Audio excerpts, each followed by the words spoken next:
This is an extract from our AHK Hero Club. We have calls 3 times a week. Please like the video if you learned something. To me, that is one of the most quickest, easiest things of no context, almost no context switching. Connie, Right.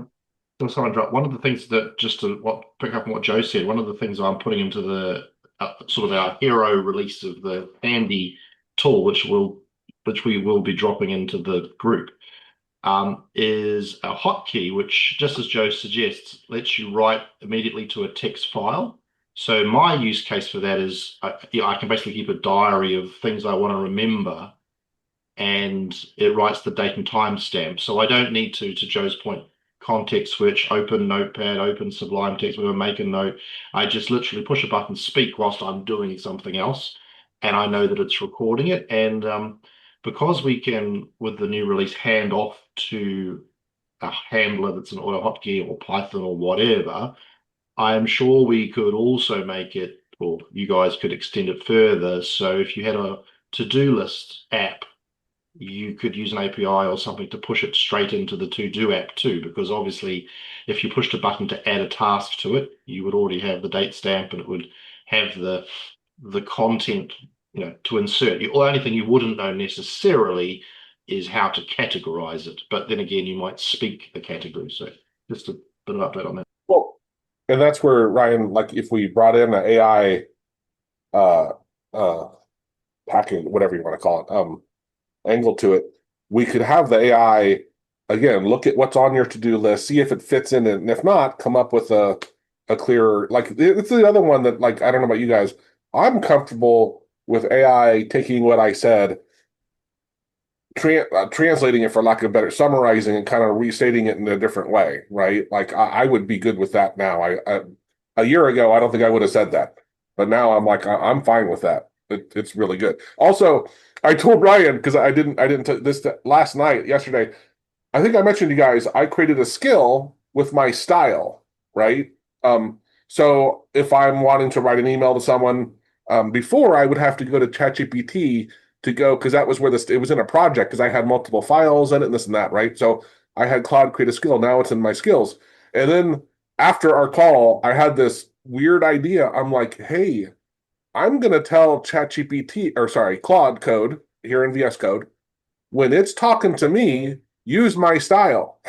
So, because we've heard, we've gone through this thought process before, right? If you want to understand something, if you want someone else to understand you, it's best to match their style, right? It makes it easier for the person you're talking to. If you talk the way they think and talk, it makes it easier. And I thought, why not ask Claude to write to me the way that I write?